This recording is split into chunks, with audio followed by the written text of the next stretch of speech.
ശ്രീമഹാലക്ഷ്മീ നമഃ. ശ്വേതാംബരധരേ ദേവി നാനാലങ്കാരഭൂഷിതേ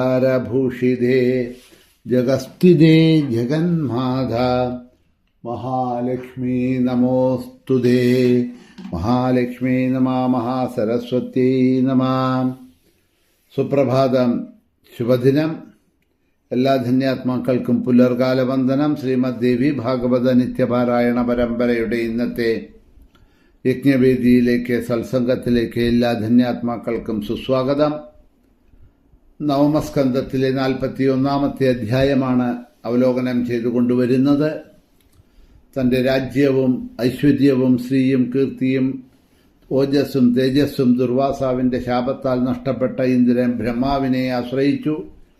ബ്രഹ്മാവിന്ദ്രനെയും കൂട്ടി മഹാവിഷ്ണുവിന്റെ വൈകുണ്ഠത്തിലെത്തി സ്തുതിച്ചു. ഭഗവാൻ ഇന്ദ്രനോട് പറയുന്ന ഭാഗങ്ങളെയാണ് അവലോകനം ചെയ്തുകൊണ്ടുവരുന്നത്. തന്റെ ഭക്തനായിട്ടുള്ള ദുർവാസാവിന്റെ ശാപം കൊണ്ടാണ് ഇത് നിങ്ങൾക്ക് നടന്നത് എന്ന് ആദ്യം പറഞ്ഞു.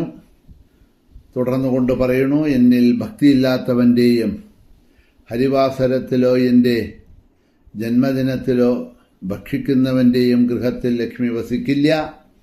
എൻ്റെ നാമം വിൽക്കുന്നവന്റെയും കന്യകയെ വിൽക്കുന്നവന്റെയും അതിഥിയെ സൽക്കരിക്കാത്തവന്റെയും ഗൃഹത്തിൽ ലക്ഷ്മി ഉണ്ടായിരിക്കില്ല. അതേമാതിരി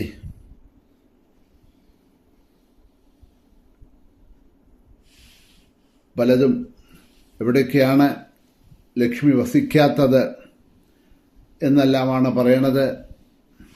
അങ്ങനെ കുറെ ശ്ലോകങ്ങളിലൂടെ ആ ലക്ഷ്മി ഏതെല്ലാം സ്ഥലത്തിൽ വസിക്കുന്നില്ല എന്നുള്ളതെല്ലാം അവിടെ പറയുന്നു. നഖം കൊണ്ട് പുല്ല് നുള്ളുന്നവൻ, അതുകൊണ്ട് നിലത്ത് വരയ്ക്കുന്നവൻ, നിരാശനായ വിപ്രൻ വസിക്കുന്ന ഗൃഹത്തെ എൻ്റെ ലക്ഷ്മി ത്യജിക്കും. സൂര്യോദയ സമയത്ത് ഉണ്ണുന്ന ബ്രാഹ്മണനും പകൽ ഉറങ്ങുന്ന ബ്രാഹ്മണനും പകൽ സംയോഗം ചെയ്യുന്നവനും വാഴുന്ന ഗൃഹത്തിൽ എൻ്റെ പ്രിയായ ലക്ഷ്മി വസിക്കില്ല. ആചാരഹീനൻ മുതലായവന്റെ ഗൃഹത്തിൽ ലക്ഷ്മി വസിക്കില്ല. കാലിൽ എണ്ണ പുരട്ടിക്കൊണ്ട് നഗ്നനായി കിടന്നുറങ്ങുന്ന അവന്റെ ഗൃഹത്തിൽ ലക്ഷ്മി വസിക്കില്ല. തലയിൽ എണ്ണ തേച്ചിട്ട് അതുതന്നെ തൊട്ട് മറ്റ് അവയവങ്ങളിൽ തേക്കുന്നവനും തന്റെ ദേഹത്ത് താളം പിടിക്കുന്നവനും വസിക്കുന്ന ദേഹത്തില് ലക്ഷ്മി വസിക്കില്ല. വ്രതോപാസനകളൊന്നും ചെയ്യാത്തവനും സന്ധ്യാവന്ദനങ്ങളൊന്നും വേണ്ടവിധം ചെയ്യാത്ത നിത്യകർമാനുഷ്ഠാനങ്ങള് ചെയ്യാത്തവനും അശുദ്ധനുമായിരിക്കുന്നവന്റെ ഗൃഹത്തില് ലക്ഷ്മി വസിക്കില്ല.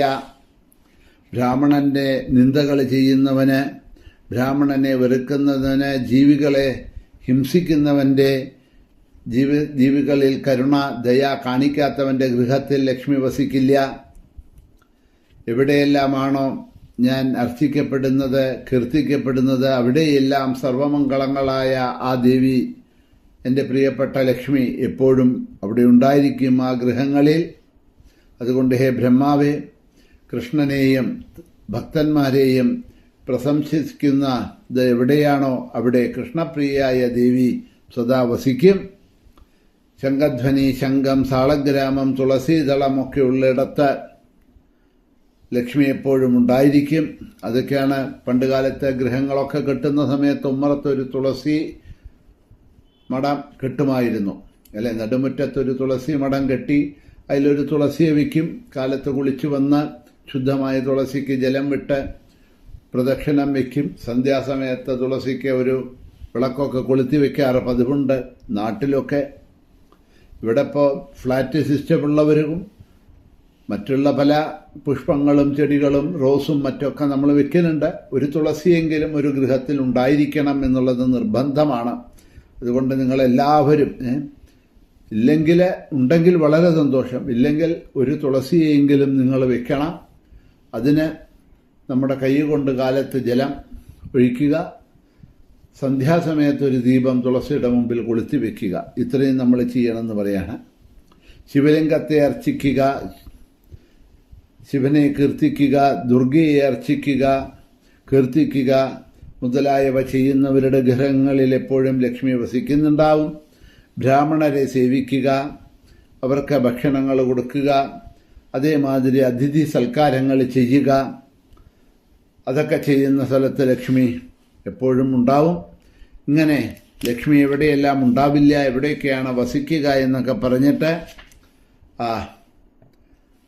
ഭഗവാൻ മഹാവിഷ്ണു ലക്ഷ്മിയെ വിളിച്ചു പറഞ്ഞു, കലാംശത്താൽ ക്ഷീരസമുദ്രത്തിൽ പോയി നീ ജനിക്കണം എന്ന് ദേവിയോട് ഭഗവാൻ അഭ്യർത്ഥിച്ചു. ലക്ഷ്മി ദേവിയോട് പറഞ്ഞിട്ട് ജഗന്നാഥൻ ബ്രഹ്മാവിനോട് വീണ്ടും പറഞ്ഞു, ക്ഷീരസമുദ്രം മഥനം ചെയ്ത് ലക്ഷ്മിയെ ദേവന്മാർക്ക് നൽകിക്കൊള്ളൂ എന്ന് പറഞ്ഞിട്ട് കമലാപതിയായിട്ടുള്ള മഹാവിഷ്ണു അന്തഃപുരത്തിലേക്ക് പോയി. ദേവന്മാർ അധികം വൈകാതെ ക്ഷീരസാഗരത്തിലേക്ക് ചെന്നു. മന്ദരപർവ്വതത്തെ കടക്കോലും കൂർമ്മത്തെ പാത്രവും ശേഷനെ കടയുന്നതിനുള്ള കയറുമാക്കി ദേവന്മാരും അസുരന്മാരും ചേർന്ന സമുദ്രം കടഞ്ഞു.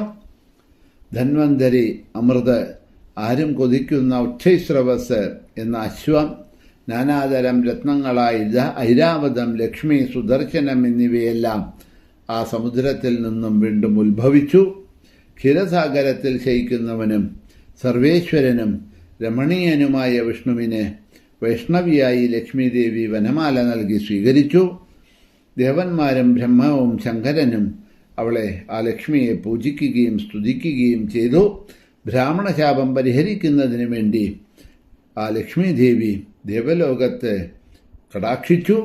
അതോടുകൂടി ഭയങ്കരന്മാരായ ദൈത്യന്മാരെ കൈയടക്കി വെച്ചിരുന്നതായിട്ടുള്ള സ്വർഗലോകം മഹാലക്ഷ്മി പ്രസാദം കൊണ്ട് പരലാഭം കൊണ്ടും ദേവന്മാർക്ക് തിരിച്ചു കിട്ടി.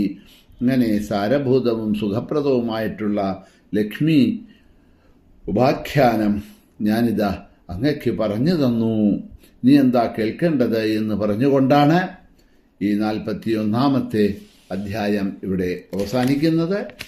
സർവത്ര ഗോവിന്ദനാമ സങ്കീർത്തനം, ഗോവിന്ദ ഗോവിന്ദ.